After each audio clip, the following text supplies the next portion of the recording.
Dust rose on the muddy streets of a small village. Children were laughing, running, and playing games. But one boy sat apart, his eyes fixed on a worn-out notebook. His name was Faraz. While the other children enjoyed their games, Faraz's world was different. His clothes were patched, his shoes torn. Yet in his eyes there was a spark, the kind of spark only a dream can ignite. Faraz lived in a broken hut with his parents and younger siblings. His father worked as a laborer, often returning home empty-handed after a full day's toil. His mother softened stale bread in water and served it with hope, whispering, "Son, one day life will change." Faraz often asked himself, can life really change? Can a poor boy like me ever achieve anything?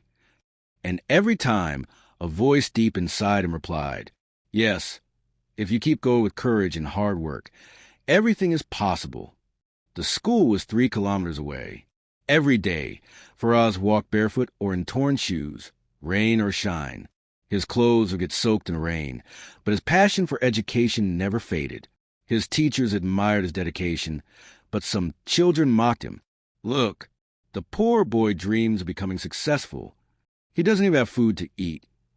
Yet he talks about books and future plans. Faraz stayed silent, but at night, staring at the stars, he promised himself, one day, the same people will clap for my success.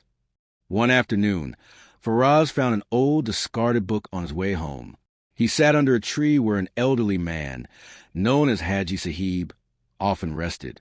With a kind smile, Haji Sahib asked, "Son, why are you carrying this torn book?" Faraz shyly replied, "It may be old, but it is knowledge. I want to study and become someone great." The old man nodded and said, "Remember this, son, great men are not those who have money. Great men are those who change lives through their struggle and courage." These words pierced deep into Faraz's heart. That day he realized his journey was not just about changing his own life, but about helping others too. Years passed, but life didn't get easier. There were days he had no money to buy books for exams. Nights when he went to bed hungry, yet still woke up early for school. One day, the principal called him and said, "Faraz, you're hardworking, but with these conditions, I fear you might not be able to continue your studies." Those words crushed him. That night, lying on the roof under the open sky, tears streamed down his face. Yet inside, a voice whispered, "Don't give up, don't give up." The next morning, he walked into school with even greater determination. His classmates laughed again, but Faraz's silence carried a storm of unbreakable resolve. One winter evening, Faraz returned home shivering. His father sat silently in the corner, his face dark with exhaustion. There was no food in the house. His younger siblings cried themselves to sleep, clutching their empty stomachs. Faraz stared at the dim lantern and thought, how much longer can we survive like this? Maybe I should quit school and work in the city. At least my family won't starve. The next day, he shared his thoughts with his mother. She placed her trembling hand on his head and said softly, "Son, bread fills the stomach for a night, but knowledge feeds the soul for a lifetime. Don't let go of your books. You are not just our hope. You are the hope of this village." Those words became a fire inside him. He decided he would not quit, no matter how heavy the burden grew. One afternoon, the school announced a scholarship exam. Whoever ranked at the top would get free books, a uniform, and financial aid. Faraz's heart pounded. This was his chance. 4 days and nights, he studied under a kerosene lamp. Sometimes, when oil ran out, he sat under the moonlight and memorized lessons. His friends mocked him again. "Scholarship? For you? You can't even afford shoes." But Faraz didn't reply. His silence was his strength. The exam day arrived. His hands trembled, but his mind was sharp. Weeks later, when the results were announced, the entire school was shocked. Faraz had stood first.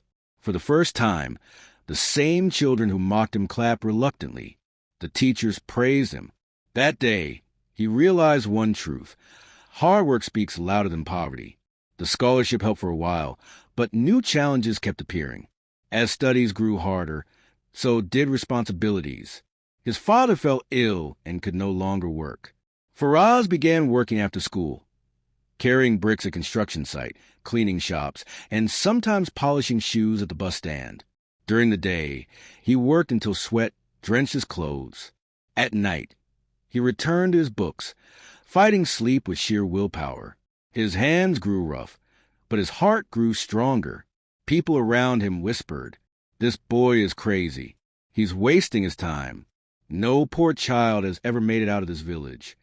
But every insult became fuel for his determination. One evening, while studying in the library, a teacher named Sir Khalid noticed Faraz. He was impressed by his focus and asked, "Faraz, why do you work so hard?" Faraz replied with shining eyes, "Sir, I don't just want to change my life.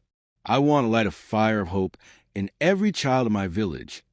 Sir Khalid placed a hand on his shoulder and said, "Then remember this. Success is not a straight road. It is full of storms, but only those who keep walking despite the storm reach the destination."